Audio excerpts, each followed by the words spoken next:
captured what I had in mind, actually. And so I asked R.Lewis if he would do this piece for me. It's a piece from the Civil Rights Movement, and what they're actually looking at is a fire. A building was on fire. I'm not sure whether it had been bombed or someone just set it fire, but that's what they're looking at. And I just love the facial expressions on each person because it actually draws you into the picture as if it's taking you into that time and era. But it's definitely a conversation piece. Mm-hmm. And so I know personally so many people that have seen it. It's a gripping picture. And Yes. it just speaks picture. And Yes. it just speaks volumes. For something to communicate without words like that, that's a powerful piece. Yeah. And then, tell us about your frame choice, Joe. Frame choice? Because you got an impeccable taste for frames. Because I saw the picture unframed, and then when I saw it framed, you just took it to a whole nother level. Yep. Actually, God. the black matting around it was an accident. I wanted it matted in white, actually. Really? Because I just didn't think the black would work into my theme, my decor. But when I put the white matting on it, it didn't look as good as the black, so we had to go with the black. And I wanted a silver leaf frame, and for at least a month, I searched the store for different frames, and I could not find a frame that would best enhance the picture. But one day I was just on my way out of the store, and I just happened to look there, and there was a box, and there was a frame sitting on top, and I was like, that's the frame I want. And that's how I found that frame for that picture. Yeah, that's wild. Go on in there, Russ, and talk to them about the piece. Well, this piece was challenging because it's about the biggest piece I had ever done. But what made it nice is that he wanted it all black and white and graphite, so that made it easy in terms of the medium that I was going to use. But it's a 30 by 40.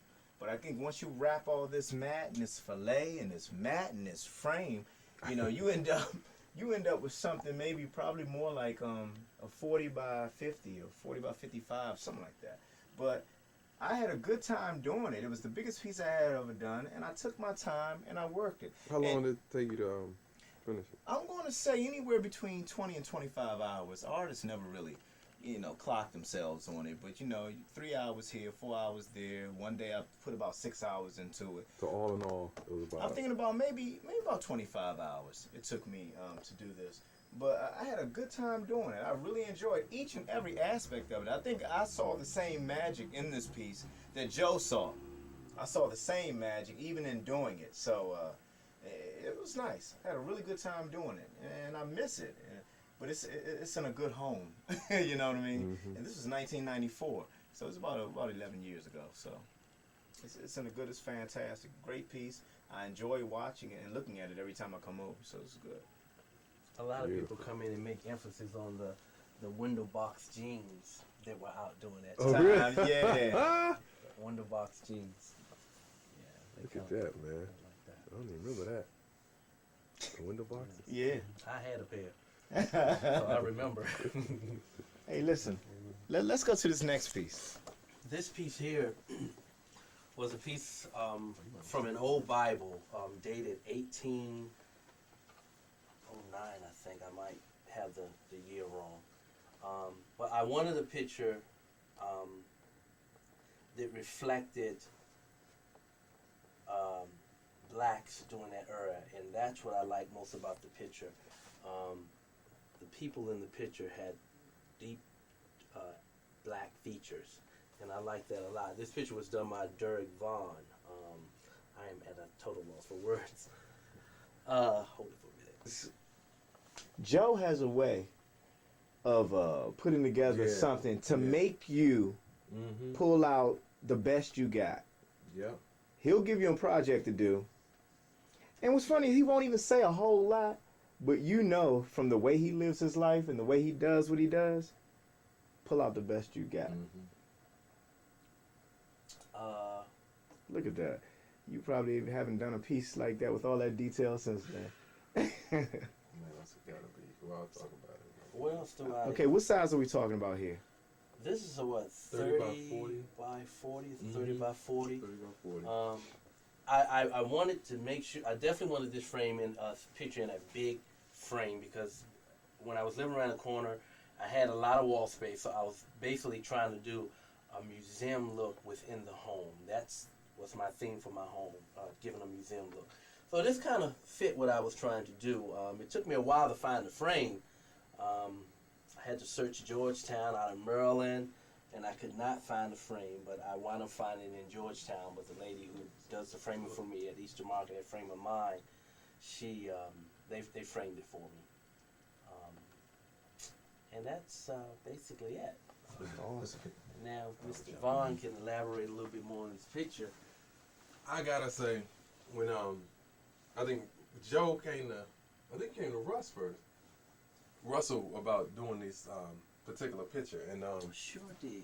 That's right. Russ didn't want to touch it. Hell no. And I was always up for a challenge, but like Russ was saying, Joe has a way of getting these like detailed, rich, unique like drawings or sketchings or etchings or something. And as an artist, I can't see why anybody wouldn't want to like dive into it. So when Joe brought it to me, he said, "Can you make this like bigger?" And when I saw why it was so intimidating to Russ, because I was like, "Damn, that's a lot of work." But at the same time, I said, "Well, why not?" I haven't done anything like this, and that was number one. Number two, the reference looking at the small picture was like intriguing, and it was just like it was just something about it that said a lot. So I said I'll go ahead and take it on.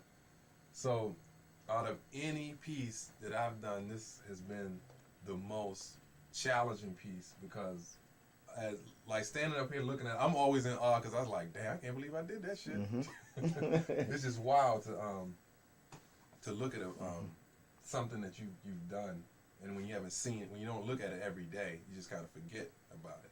So when you do see it, you just think to yourself, damn, that's something else. So, Mm-hmm. I love the detail of the Yes, I'm how glad it you look, brought that up. especially here, where it's really draping and folded and pleated there, and ruffled up in his arms, Mm-hmm. right there and here, in the way the shirt is brought out there, emphasize some of the detail. So and even though it was challenging, it was fun at the same time, because Exactly. I'm really into the Egyptian artwork. So I like the aspect of doing the little hieroglyphics and everything, and then trying to get the tones down, the tone variation. It was just a fun, challenging piece. And, Yeah. How much time are we talking here? It took me about I would say a month. What was it, like a month? Sure. Probably so. Mm-hmm. Yeah, about a How many month is that? to do, and man, I can't even say how many hours I put into Right. it, but Right. It's hard to clock your hours. it was just something I just did whenever I could, and just went into it. And yeah, then once again, like we was talking about Russell's piece that you saw in the other room, I had no idea. When I saw it framed, it just really blew me away, because frames always take the picture to a whole nother level.